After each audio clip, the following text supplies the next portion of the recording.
디모데후서 1장 9절 말씀입니다. 디모데후서 1장 9절 말씀 다 같이 읽겠습니다.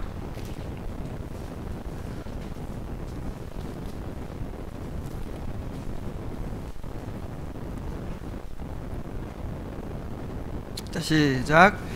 하나님이 우리를 구원하사 거룩하신 소명으로 부르심은 우리의 행위대로 하심이 아니요 오직 자기의 뜻과 영원한 그리스도 예수 안에서 우리에게 주신 은혜대로 하심이라. 아멘. 택함받은 자들은 그리스도와의 연합을 통해서 그리스도께서 이루신 모든 구속의 혜택을 누리게 됩니다. 자, 그렇다면 택함받은 자들은 언제 그리스도와 연합이 이루어지게 될까요? 지난 66문에서 효과적인 부르심을 받을 때 이루어집니다 그랬어요. 자, 그리스도와 언제 연합이 이루어진다고요? 효과적인 부르심을 받을 때. 그러니까 하나님께서 만세전에 구원받을 자를 택하시죠. 그리고 우리가 태어나기도 전에 그리스도께서 우리의 구원을 다 이루어 놓으셨죠. 이제 뭐가 남았어요? 그 확정된 구원이 이제 택한 자들에게 주관적으로 적용되는 일이 남은 거예요. 이거 시간 속에서 이루어지죠. 이제 주관적으로 적용되는 일이 남았는데, 그 일이 언제 시작이 되냐면 이제 그리스도와 연합을 이룸을 통해서 시작되는데, 그 그리스도와 연합을 이루는 것이 효과적인 부르심으로 이루어진다 이 말이에요. 그래서 구원은 부르심으로부터 시작됩니다. 실제 주관적으로 구원이 적용되는 것은 뭐로부터 시작해요? 부르심으로부터. 자, 부르심으로부터 시작됩니다. 그래서 이제 우리가 조직신학에서 좀 이렇게 세밀하게 그 구원의 서정을 나눌 때 맨 처음에 뭐부터 시작해요? 부르심, 그 다음에 거듭나게 하심, 중생이죠. 그 다음에 믿음과 회개, 그 다음에 칭의, 그 다음에 성화, 양자됨, 칭의 다음에 양자됨, 성화, 견인, 영화, 이렇게 자세하게 이제 9가지로 뭐 사람에 따라 좀 그 가지수가 줄어들 수도 있겠지만은 어쨌든 자세하게 얘기하자면 이렇게 9가지로 구원의 서정을 이야기합니다. 자, 그런데 이 부르심으로부터 시작된다고 했는데 부르심에는 2가지가 있어요. 외적 부르심이 있고 내적 부르심이 있습니다. 자, 외적 부르심은 뭐냐면 복음을 통해서 죄인이 예수님을 믿고 회개하도록 초청하시는 것입니다. 그래서 그걸 가리켜서 복음의 부르심이라 이렇게도 얘기해요. 지금 여러분들은 복음의 부르심을 받고 있는 거예요. 이 교회 안에 있는 모든 사람들에게 지금 외적 부르심, 복음의 부르심이 지금 주어지고 있습니다. 그런데 이러한 복음의 부르심을 듣는다고 해서 모든 사람들이 믿고 회개하게 되는 것이 아닙니다. 왜 그렇습니까? 사람들은 영적으로 죽어 있어요. 그리고 영적인 어두움과 무지 가운데 쌓여 있어요. 그래서 복음을 깨달을 수가 없어요. 뿐만 아니라 마음이 완악해서 고집스러워서 그렇게 말씀을 들으면서도 회개하지 않아요. 내가 주인 노릇하고 내가 내 마음대로 살아가는 것을 포기하지 않아요. 하나님께로 돌아오지 않아요. 그래서 그냥 내버려 두면 아무도 그 복음의 부르심에 응할 사람이 없는 거예요. 그래서 이제 복음을 들을 때 성령께서 역사하셔서 그의 영혼을 깨우시고 무지와 어두움을 이제 밝히시고, 그 다음에 완악한 마음을 변화시키셔서 부드럽게 하셔서 복음을 받아들이게 하십니다. 그래서 예수님을 믿고 또 회개하게 하십니다. 이러한 성령의 역사를 내적 부르심이라 그래요. 그리고 부르심이 효과적으로 이루어지죠. 성령께서 부르시는데 응하지 않을 사람은 아무도 없는 거예요. 불가항력적 은혜가 주어지는 거예요. 거절할 수 없는 은혜. 그래서 이거를 효과적 부르심이라 그래요. 자, 외적 부르심은 복음의 부르심이고, 내적 부르심은 무슨 부르심? 효과적인 부르심입니다. 그러므로 이 효과적인 부르심에는 중생이 포함되어 있다고 볼 수 있어요. 그러니까 효과적인 부르심을 주시려면 먼저 어떻게 해야 되니까? 중생께 하셔야만 응답할 수 있으니까 이 효과적인 부르심 안에 중생이 포함되어 있다, 이렇게 생각하시면 됩니다. 자, 효과적인 부르심에 대해서 자세히 한번 살펴봅시다. 67문을 함께 읽겠습니다. 자, 시작. 효과적인 부르심이란 무엇입니까? 답. 효과적인 부르심이란 하나님께서 하나님의 전능하신 능력과 은혜로 이루시는 일입니다.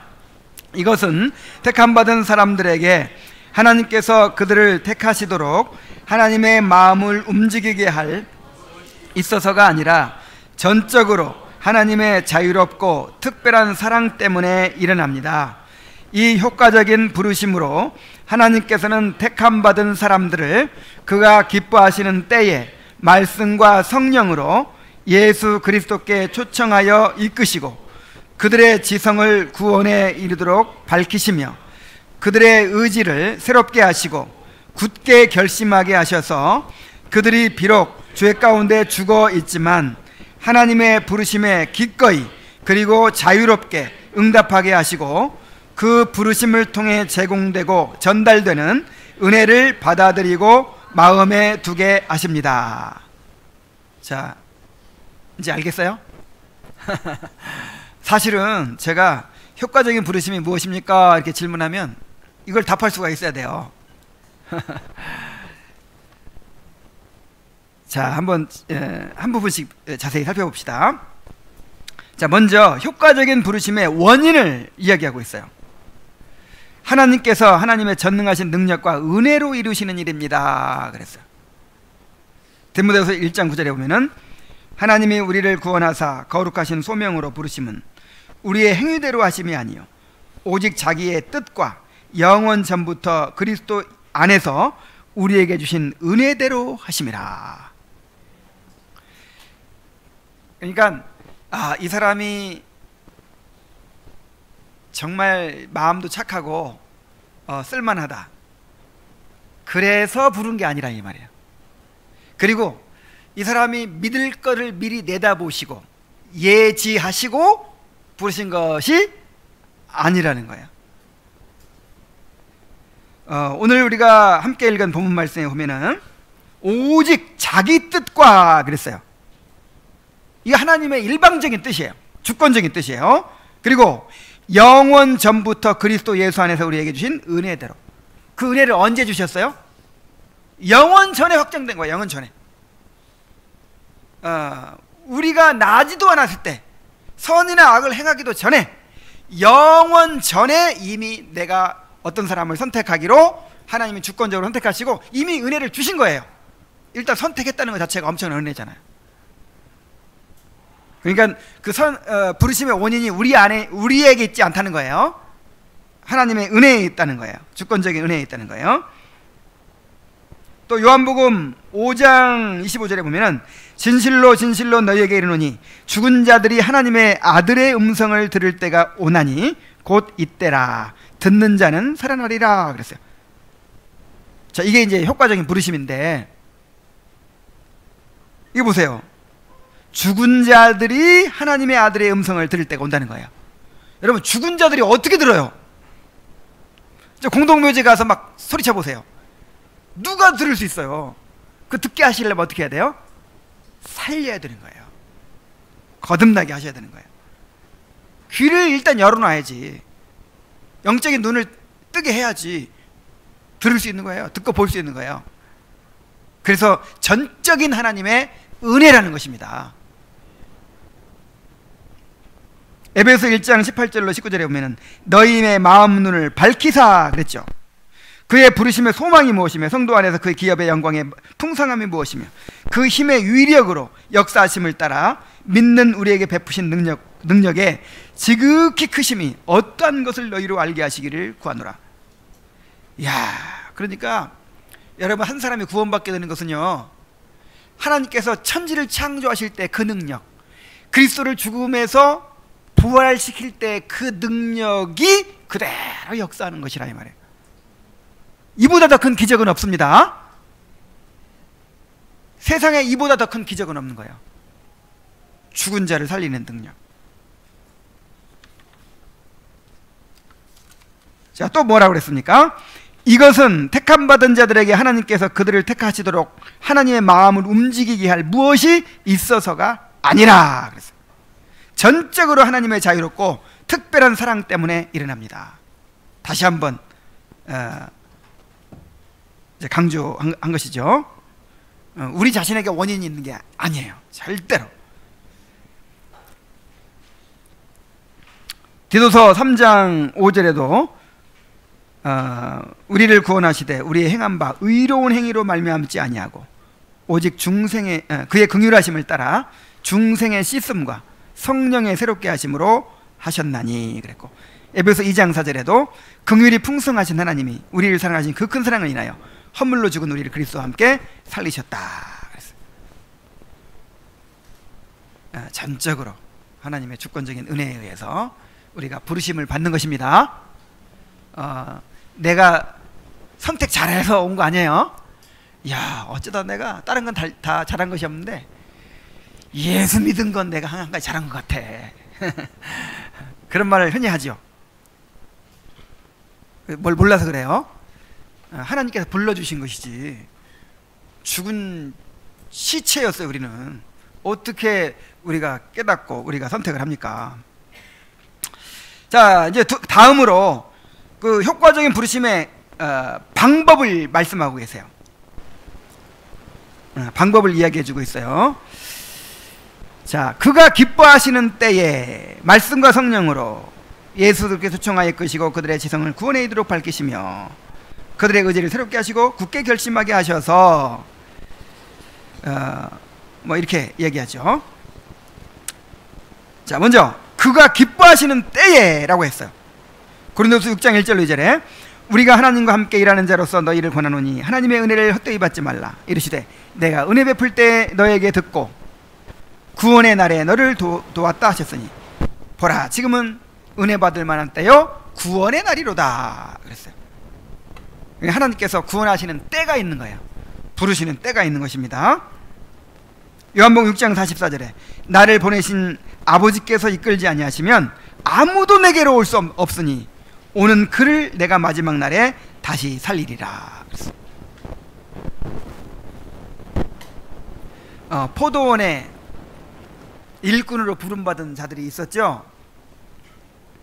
맨 처음에 오전 9시에 부름받은 자들이 있었어요. 오전 9시면 3시면 우리나라 시간으로 9시. 그 다음에 6시에 부름받은 사람이 있어요. 6시면 우리나라 시간으로 12시. 그 다음에 9시에 부름받은 사람이 있어요. 오후 3시. 그리고 마지막으로 이제 일 다 끝날 때쯤 돼가지고 11시에 부름받은 사람이 있었어요. 그러니까 우리나라 시간으로 하면 오후 5시에 일꾼으로 부름받은 거예요. 얼마나 큰 은혜입니까? 이건 누구 마음이에요? 하나님 마음대로예요. 어떤 사람은 9시에 부르시고 어떤 사람은 12시에 부르시고 어떤 사람은 3시에 부르시고 어떤 사람은 5시에 부르시고 저는 한 5시 반쯤 부름받는 것 같아요. 이건 그 은혜죠, 은혜. 조금 일찍 부름받았다고. 아니, 일찍 부름받았다고 그게 또 자랑이야. 얼마나 인간이 악합니까? 아니, 그게 무슨 자기 공로라고 또 자기 공로를 내세우는 거예요. 그래야지 5시에 부름받은 사람이 한 데나리온 받으니까 나는 더 받겠지 이러고 있는 거야. 참 여러분, 예수 믿게 된 거 우리의 공로가 아니에요. 여러분 잘한 일 아닙니다. 하나님이 불러주신 것입니다. 정말 하나님의 은혜에 감사해야 돼요. 근데 부르시는 방법이 있는데 말씀과 성령으로 부르신다 그랬어요. 데살로니가 후서 2장 13절로 14절에 보면은 주께서 사랑하시는 형제들아, 우리가 항상 너희에 관하여 마땅히 하나님께 감사할 것은 하나님이 처음부터 너희를 택하사 성령의 거룩하게 하심과 진리를 믿음으로 구원받게 하심이니. 자, 성령의 거룩하게 하심과 진리를 믿음으로 구원받게 하신다. 이게 이제 중생을 통해서 믿음을 갖게 하시는 건데, 이를 위하여 우리의 복음으로 너희를 부르사 그랬어요. 우리 주 예수 그리스도의 영광을 얻게 하려 하심이라. 그러니까 성령을 통해서 구원받는 건데, 성령을 통해서 진리를 믿음으로 구원받는 건데, 이렇게 되려면 일단 뭘 전해야 돼요? 복음을 전해야 돼요. 복음의 말씀을 전해서 이제 그런 역사가 일어나는 것이죠. 그래서 말씀과 성령으로 우리를 부르십니다. 말씀은 외적 수단이요, 그 말씀에 응답하여 믿고 회개하게 하시는 일은 이제 성령께서 하시는 일이죠. 자, 그렇게 해서 예수 그리스도께 초청하여 이끄시고 그들의 지성을 구원에 이르도록 밝히시며 그랬어요. 뭘 밝히신다고요? 지성. 일단 이 지성을 밝히십니다. 지성, 뭘 알아야 돼요.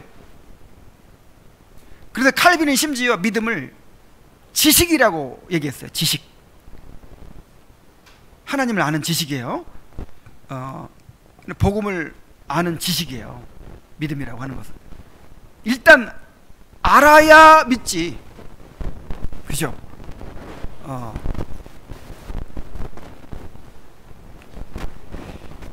그래서 일단 지성을 밝히신단 말이에요. 그래서 이제 복음을 알아듣게 하시고 이해하게 하시고 깨닫게 하시고 그렇게 하는 거예요.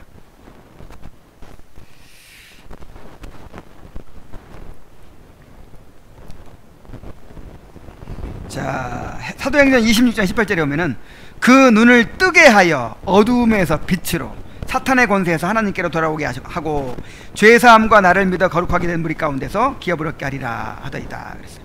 일단 그 눈을 어떻게 하고? 뜨게 하고 어두움에서 빛으로 나오게 하시는 것이죠. 고린도서 2장 10절로 또 12절에 보면은 오직 하나님의 성령으로 이것을 우리에게 보이셨으니 성령은 모든 것 곧 하나님의 깊은 것까지도 통달하시느니라. 우리가 세상의 영을 받지 아니하고 오직 하나님께로부터 온 영을 받았으니 이는 우리로 하여금 하나님께서 우리에게 은혜로 주신 것들을 어떻게 하려? 알게 하려 하심이라. 일단 지성을 밝히십니다. 지성을 밝히셔서 이제 깨닫게 하시는 것이죠. 그래서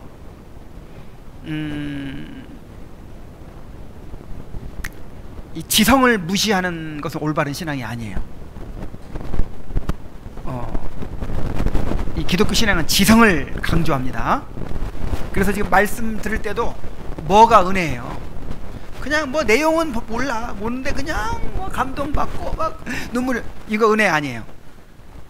일단 뭘 깨달았다고 해야 은혜예요. 말씀이 선포되는데 그 말씀을 통해 내가 이걸 깨닫고 이러한 걸 깨닫고 내가 감동이 됐다. 그럼 내가 믿어줄 수 있어요.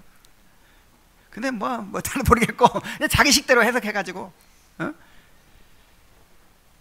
뭐 예수님의 십자가의 사랑을 막 설교하고 그 다음에 그 예를 이제 들으라고 친정 어머니가 딸을 사랑하는 막 그런 예화를 막 들었어요. 근데 어떤 자매가 그렇게 눈물을 흘리고 그렇게 감동을 받는 거예요. 근데 알고 봤더니 친정엄마 생각나가지고 그 십자가, 예수님의 그 십자가는 뭐 저리 가고 그 친정어머니 보고 싶고 생각나가지고 그냥 그렇게, 난 그것도 모르고 그냥 은혜 받은 줄 알고. 그래서 이 지성의 자극을 받지 않고 지성의 깨우침을 받지 않은 은혜는 가짜입니다. 그런 건 없어요. 일단 지성을 변화시키시는 거예요. 깨우쳐 주시는 거예요. 그러니까 깨달으려고 노력해야 됩니다. 열심히 말씀을 이해하려고 노력하고 성경도 읽고 책도 읽고 뭔가 공부해야 돼, 공부. 그래가지고 종교개혁 때 이 카톨릭에서 뭐라고 비난했냐면 무슨 교회가 학교냐? 이렇게 비난했어요. 왜냐하면 그 성당에 가면 뭐가 뭔지도 모르죠.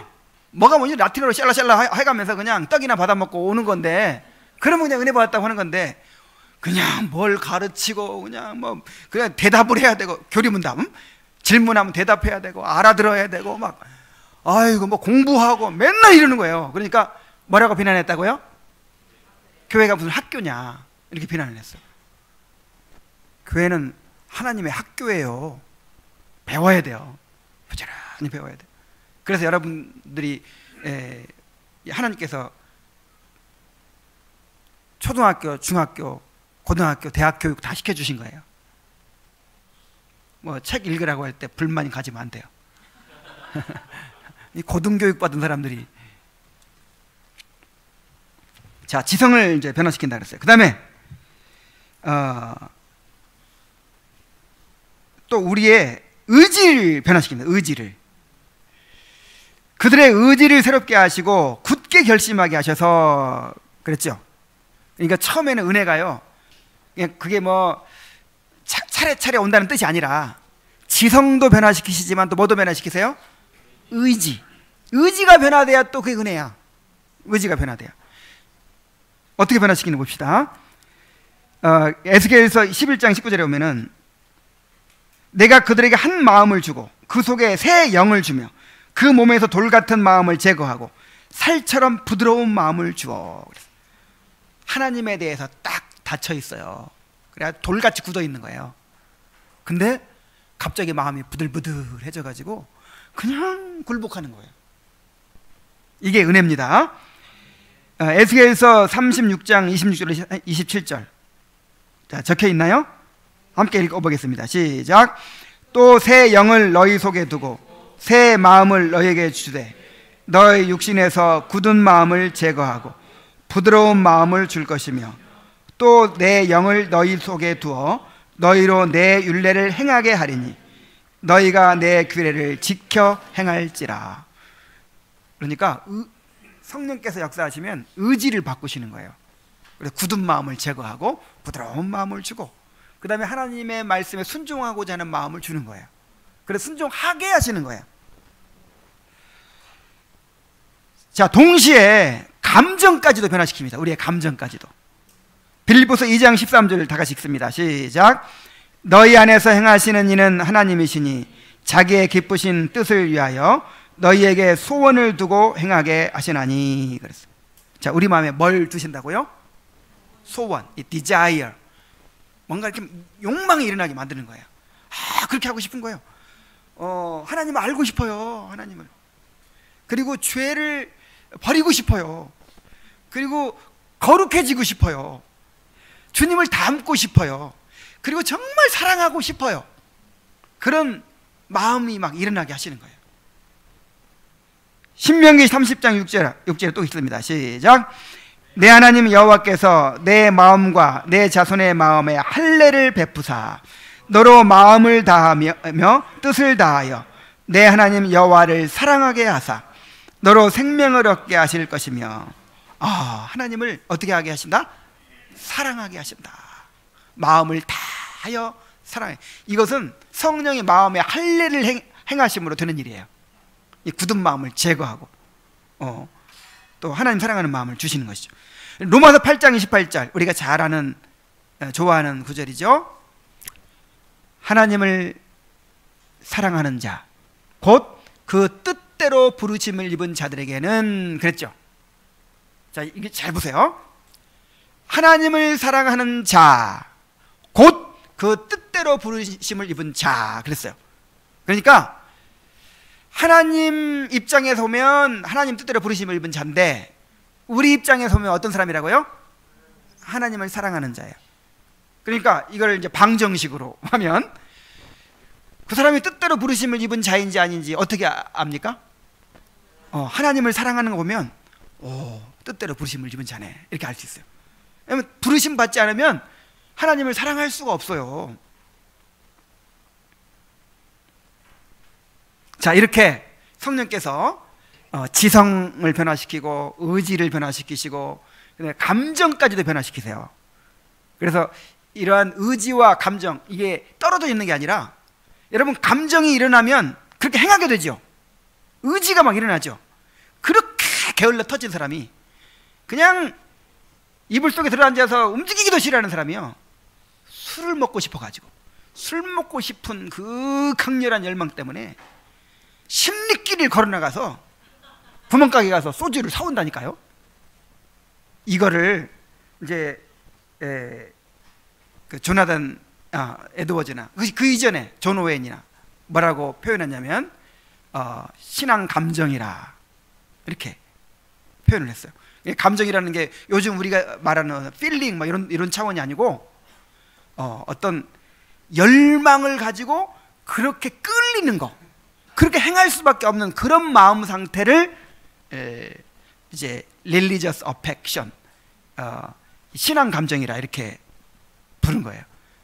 다 이 성경에서 나온 얘기예요. 성령께서 그렇게 만드신다고요. 이것이 있는 사람이 거듭난 사람이에요. 이것이 있는 사람이 구원받은 사람이에요.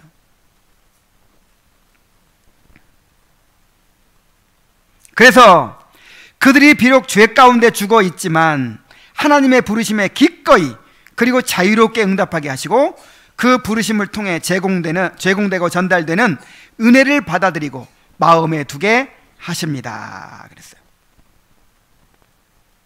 그러니까 효과적인 부르심이라고 해서 나는 그냥 예수 믿고 싶지도 않고 하나님 사랑하고 싶지도 않은데 뭐 억지로 막 이렇게 구원받고 이러는 거 아니에요. 내 스스로 원해서 택하게 되는 거예요. 내가 내 스스로 원해서.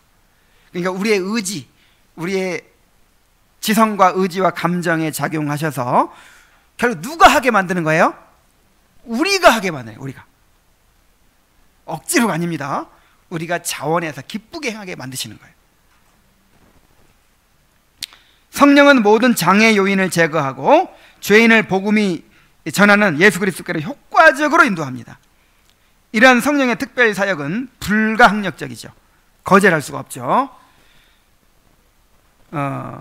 만일 이것을 거절할 수 있다면 이제 알미니안주의에서는 거절할 수 있다고 하죠. 그래서 우리는 불가항력적 은혜인데 그 사람들이 주장하는 은혜는 항력적 은혜예요. 거절할 수 있다는 거예요. 누구한테 달려있다는 거예요? 우리한테. 그러나 성경에서는 불가항력적 은혜를 가르칩니다.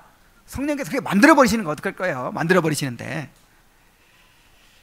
그래서 효과적인 부르심이라 이렇게 부르는 거예요. 효과적이에요. 내가 거절해버리면, 거절할 수 있으면 어떻게 돼요? 비효과적이지. 성령은 역사하셨으나 헛수고 하셨더라 이렇게 되는 거죠. 그래서 여기서 우리가 이제 중생과 회심의 관계를 또 살펴볼 수 있어요.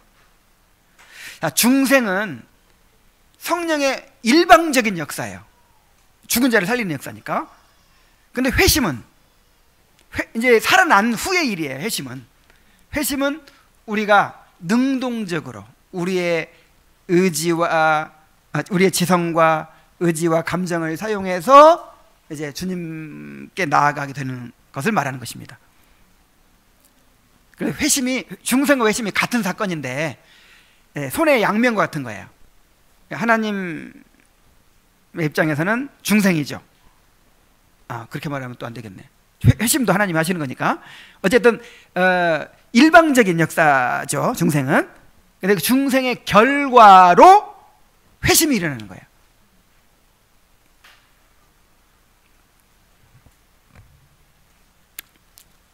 자, 두 번째 대지로 가봅시다. 택함받은 사람들만 효과적인 부르심을 받는가 하는 것입니다. 68문을 다 같이 읽겠습니다. 자, 시작. 택함받은 사람들만 효과적인 부르심을 받습니까? 답. 모든 택함받은 사람, 오직 그들만이 효과적인 부르심을 받습니다. 비록 택함받지 않은 사람들도 말씀 선포와 성령께서 행하시는 일반적인 일들을 통해 외적으로 부름받을 수도 있고 종종 외적 부름을 받지만 그들은 그들에게 제공되는 은혜를 무시하고 경멸하기 때문에 영원히 불신앙에 내버려지고 결코 예수 그리스도께 참되게 나아가지 못합니다. 그랬어요. 자, 모든 택함 받은 사람 오직 그들만이 효과적인 부르심을 받습니다. 그랬습니다. 그러니까 외적 부르심은, 복음의 부르심은 모든 사람에게 다 주어지는 거예요. 그러나 그 가운데 정말 효과적인 부르심은 택한 자들에게만 주어지는 것입니다. 똑같이 말씀을 듣는데 어떤 사람은 구원받고 어떤 사람은 구원받지 못하는 이유가 거기에 있어요. 사도행전 13장 48절을 한번 읽어봅시다. 자, 시작. 이방인들이 듣고 기뻐하여 하나님의 말씀을 찬송하며 영생을 주시기로 작정된 자는 다 믿더라. 영생을 주시기로 작정된 자가 있어요. 택함 받은 자는 이제 하나님께서 효과적인 부르심을 통해서 믿게 하시는 것이죠. 자, 근데 이제 우리가 생각해 봐야 될 문제가 있어요. 비록 택함 받지 않은 사람들도 말씀 선포와 성령께서 행하시는 일반적인 일들을 통해 외적으로 부름받을 수도 있고 종종 외적으로 부름을 받습니다. 그랬어요. 여러분, 이거를 분별해야 된다는 거예요. 그러니까 구원받지 못한 상태에서도요, 굉장한 수준의 신앙 체험이 있어요. 마태복음, 그러니까 택함 받지 않은 사람들도 말씀을 듣고 감동받을 수도 있고 바른 신앙 고백을 할 수도 있고 성령의 역사를 경험할 수도 있다는 거예요. 자, 우리 한 구절 한 구절 찾아봅시다. 마태복음 7장 22절 한번 다 같이 읽어봅시다. 시작. 여기 없어요? 이건 다 찾아보세요. 마태복음 7장 22절. 자, 이게 지금 산상순의 거의 끝마쳐 갈 부분인데 산상순 여러분 꼭 들으셔야 됩니다. 산상순 이 부분 설교를 꼭 들으셔야 돼요. 아니, 다 들으셔야 돼요. 자, 22절 함께 읽어보겠습니다. 시작. 그날에 많은 사람이 나더러 이르되 주여 주여 우리가 주의 이름으로 선지자 노릇하며 주의 이름으로 귀신을 쫓아내며 주의 이름으로 많은 권능을 행하지 아니하였나이까 하리니. 여러분, 지금 예수님 오셨을 때 지금 이제 심판받아가지고 억울한 사람들이에요. 지금 이 사람들은 예수님한테 항의하는 사람들이죠. 근데 이렇게 항의할 정도면, 예수님께 따져들 정도면 얼마나 대단한 사람들입니까? 그러니까 이 사람들은 주님의 이름으로 선지자 노릇했어요. 그러니까 보통 수준이 넘는 거죠. 말씀을 전하는 사람들이었다니까요. 말씀을 가르치는 사람들이에요. 목사 같은 사람들이었는지 모르겠어요. 그래서 제가 두려워요. 그 다음에 주의 이름으로 귀신을 쫓아내며 그랬어요. 실제로 귀신 쫓아내서 여도 다녔다고 하겠죠. 누구의 이름으로? 주의 이름으로. 그리고 주의 이름으로 많은 권능을 행하지 아니하였나이까. 많은 권능을 행했어요. 주의 이름으로. 그러니까 실제로 성령의 역사를 경험한 거예요. 그래서 주님께서 말씀하십니다. 내가 너희를 도무지 알지 못하노니 불법을 행하는 자들아, 나를 떠나서 물러가라 그랬죠. 그러니까 한번 생각해 보세요. 이 사람들 구원의 확신이 있어요, 없어요? 있는 정도가 아니죠. 주님한테 따질 정도의 그런 강력한 확신이에요. 야, 나 같은 사람이 구원받지 못하면 누가 구원받겠느냐. 확신을 가진 사람이에요. 실제로 말씀을 알고 전한 사람이고, 그 다음에 말씀을 전하는 가운데 귀신도 쫓겨나가고 큰 권능들을 많이 행한, 자타가 공인하는 그런 정말 완전한 신앙인들이었다니까요. 근데 이런 사람들도 효과적인 부르심을 받지 못한 거예요. 자, 또 읽어봅시다. 마태복음 13장 20절로 21절.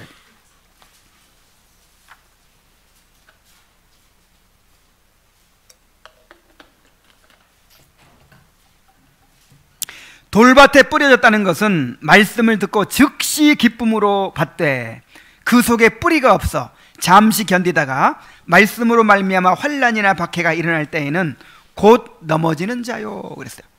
자, 돌밭에 떨어진 자가 어떤 사람입니까? 말씀을 들을 때 즉시 기쁨으로 받아요.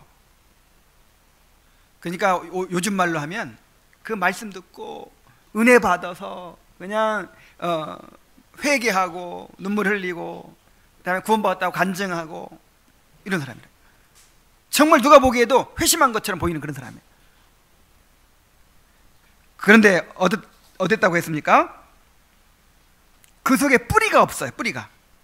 그래서 잠시 견디다가 말씀으로 말미암아 환난이나 박해가 일어날 때는 곧 넘어지는 자다.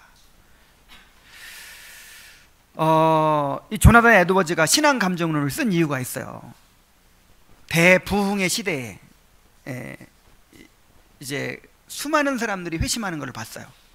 그래서 누가 보기에도 이 사람은 진짜 회심했다고 할 만큼 그렇게 간증하고 그렇게 회심의 증거가 막 나타나는 거예요. 삶이 변화되는 거예요. 그래서 정말 이 사람은 회심한 사람이라고 이렇게 인정받고 그랬는데, 나중에 이제 부흥의 열기가 식어지고 세월이 1년, 2년, 3년 가면서 그 사람들이 믿음이 없는 사람으로 드러나게 되는 일들이 있는 거예요. 그리고 또 반대 경우도 있었겠죠. 뭐 크게 구원받았다고 이렇게 회심했다고 보여지지 않은 사람이었는데 나중에 보니까 정말 그 회심의 증거들이 드러나게 되는 거예요. 그래서 참된 신앙 감정이 무엇이냐, 정말 참된 신앙 감정을 우리가 분별해야 되겠죠. 일단 내 자신에 대해서 분별해야 되고, 또 우리가 이제 책임 있는 위치에 있다면 다른 사람들을 섬기기 위해서라도, 영적으로 섬기기 위해서라도 분별할 줄 알아야 돼요. 그러니까 우리가 하나님처럼 판단할 수는 없지만 이제 목사는 영혼의 의사가 되어야 된다고 했거든요. 그래서 필요에 따라서 말씀을 전해야 되겠죠. 그 사람의 영적 상태를 보고 말씀을 전해야 되는 거잖아요. 그래서 이제 분별이 필요한 거죠. 목사뿐만 아니라 우리가. 그래서 정말 수많은 사례들을 보고 경험하고 또 관찰하고 하면서 신앙 감정론을 썼어요. 제가 이 기독교 강연 끝나면 그 책을 한번 우리 교인들이 함께 한번 공부했으면 좋겠다 싶어요. 이제 웬만한 사람은 다 읽었겠지만 정말 이 시대에 꼭 필요한 그런 내용이에요. 지금은 너무 값싼 복음이 전해지고 있죠. 그래서 그냥 예수님 영접하고 영접 기도만 하면 그냥 구원받았다고 하고 의심도 못하게 만들어. 의심이 일어나거든 이 구절을 주장하시오 그래가지고 의심도 못하게 만들어. 그냥 믿는 대로 되는 거니까 의심하면 구원도 날아가는 줄 알고 의심도 못하게 만들어요. 확신 심어줘요. 막 심어주는 확신. 여러분, 그게 얼마나 무서운 건지 아세요? 성경은 너희가 믿음에 있는가 너희 자신을 시험하고 확증하라고 했어요. 영원한 멸망, 영원한 생명이 달려있는 건데 그냥 확신을 심어줘가지고 의심도 못하게 만들어. 그리고 이제 구원 문제는 더 이상 관심도 가지지 말라는 거야. 이제 그 천국 행티켓 따놨으니까 이제는 주님을 위해 쓰임받는 일에 관심 가지라는 거야. 주님을 위해 무지하게 쓰임 받아도 선지자 노릇하고 귀신 쫓아내고 많은 권능을 행한 사람들도 버림받잖아요. 자, 이건 약과예요. 한번 더 찾아봅시다. 히브리서 6장 4절 6절 봅시다. 히브리서 6장 4절 6절.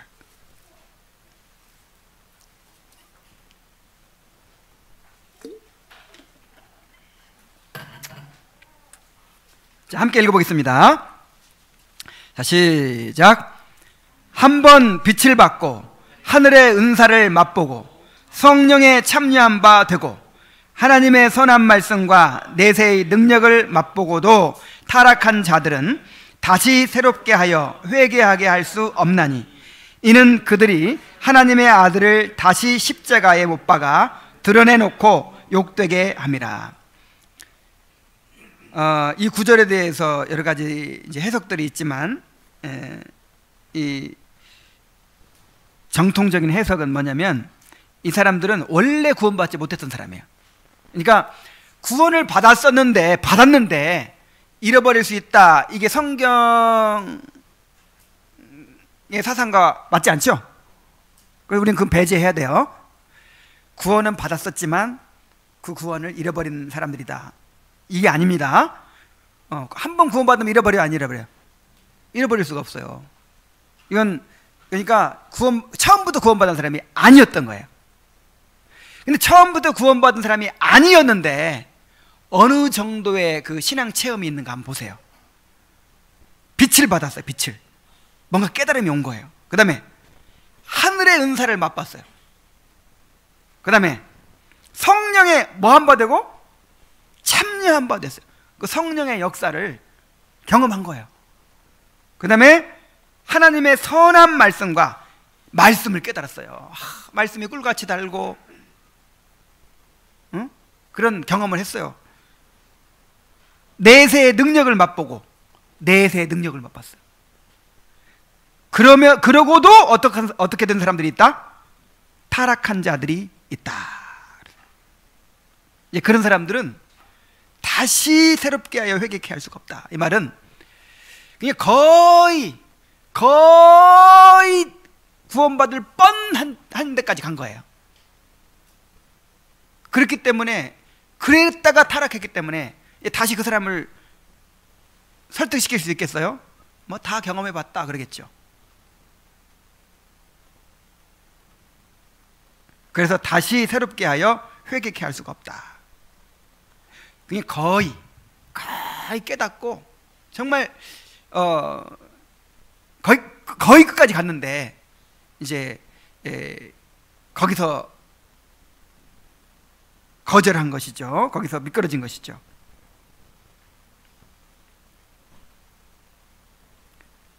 그래서 이 사람들은 다시는 구원받을 기회가 없다고 했어요. 왜냐하면 그들이 하나님의 아들을 다시 십자가에 못 박아서 드러내놓고 욕되게 함이라 그랬습니다. 그래서 여러분, 오늘날에는요 정말 이 회심이 없는 시대잖아요. 이 은혜가 메마른 시대잖아요. 그래서 조금 은혜 체험이 있으면 완전히 그냥 그걸 과장하고 뭐 그거를 막 붙잡는 거예요. 내가 기도 응답 받은 체험이 있고, 내가 뭐 어떤 믿음으로 어떤 걸 이겨내는 경험이 있고, 뭐 내가 무슨 병 고침 받은 경험이 있고, 내가 뭐 어떤 경험이 있으면요 그걸 붙잡는 거예요. 난 이런 경험이 있어, 이런 체험이 있어. 나 같은 사람이 구원받지 못하면 누가 구원받겠어?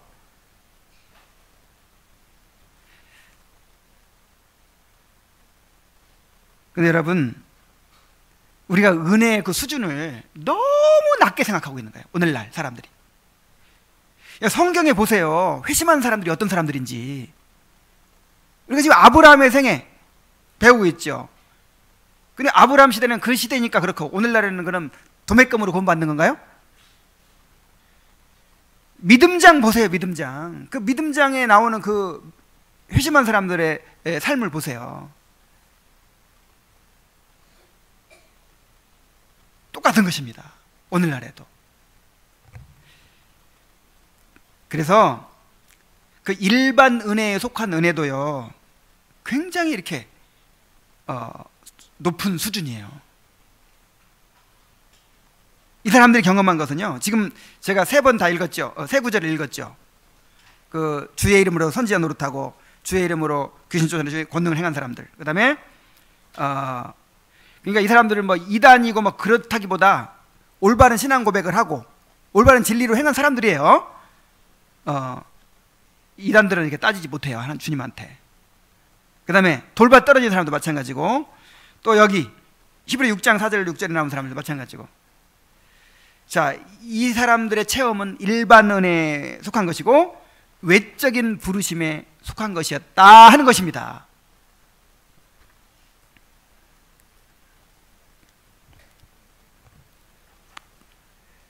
자, 그들은 그들에게 제공되는 은혜를 고의로 무시하고 경멸하기 때문에 당연히 불신앙에 내버려지고 결코 예수 그리스도께 참되게 나아가지 못합니다. 그래서 예수 그리스도와 진정한 연합을 이루실 수가 없어요.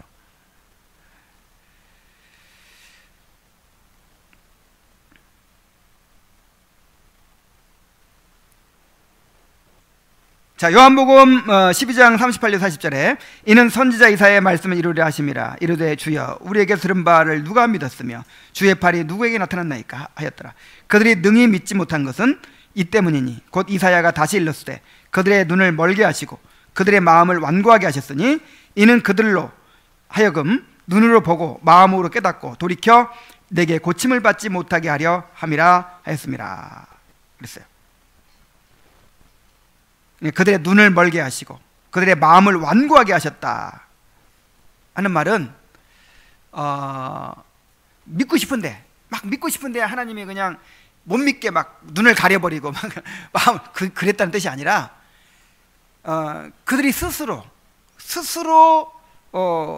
안 보려고 하고 안 들으려고 하고 마음이 굳어지고 하니까 그냥 그대로 내버려 두셨다 그 뜻이에요.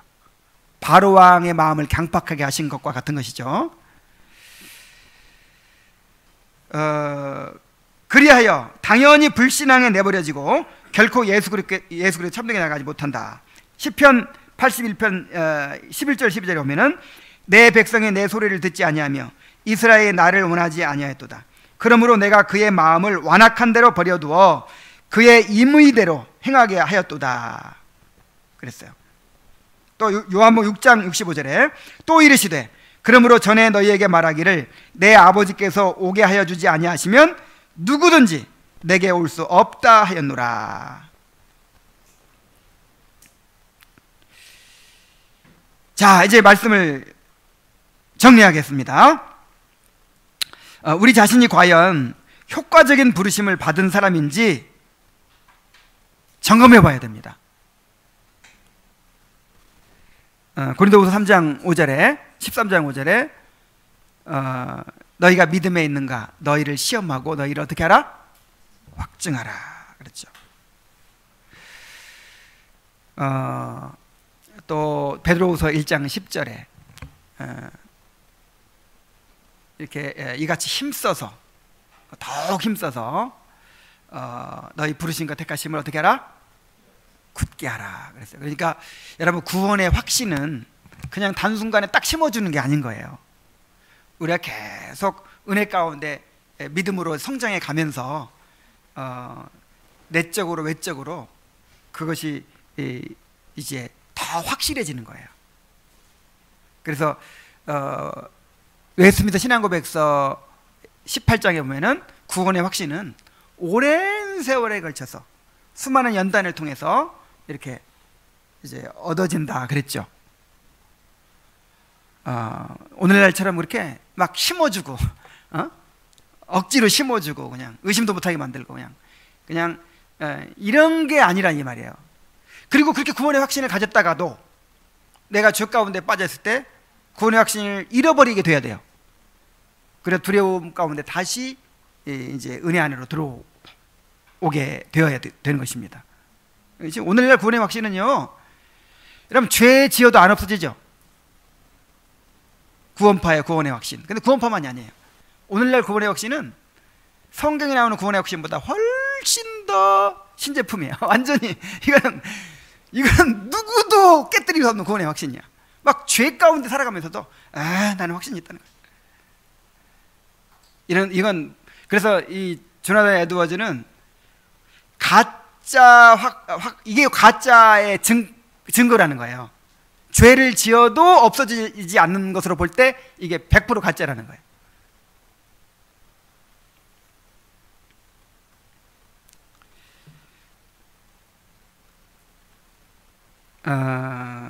그러나 여러분, 주님의 약속을 붙잡으시기 바랍니다. 누구든지 내게 나오는 자는 결코 내어 쫓지 아니하리라 그랬죠.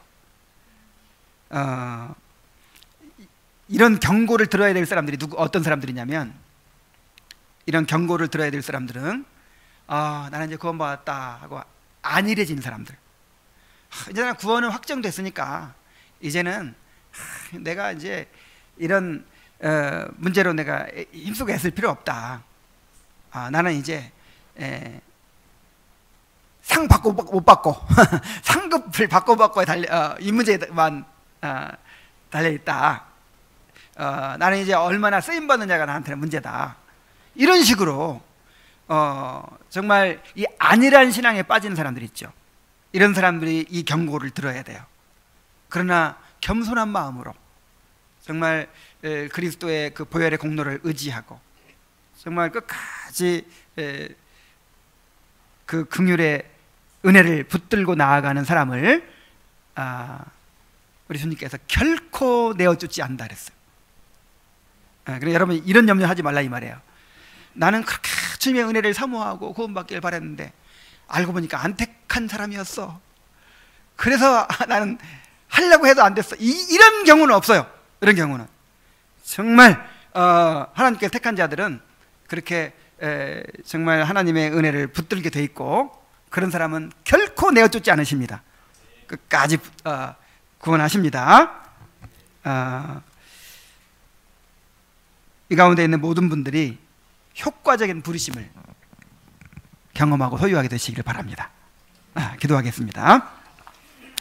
하나님 아버지, 우리는 영적으로 죽은 자였고 무지하고 어둠에 쌓여있는 자였고 정말 완악하고 거역하는 자였습니다. 그래서 외적 부르심만으로는, 복음의 부르심만으로는 스스로 응답할 수 없는 사람이었습니다. 그런데 성령을 통해서 효과적으로 불러주셔서 이렇게 주의 백성이 되게 해주신 것을 감사드립니다.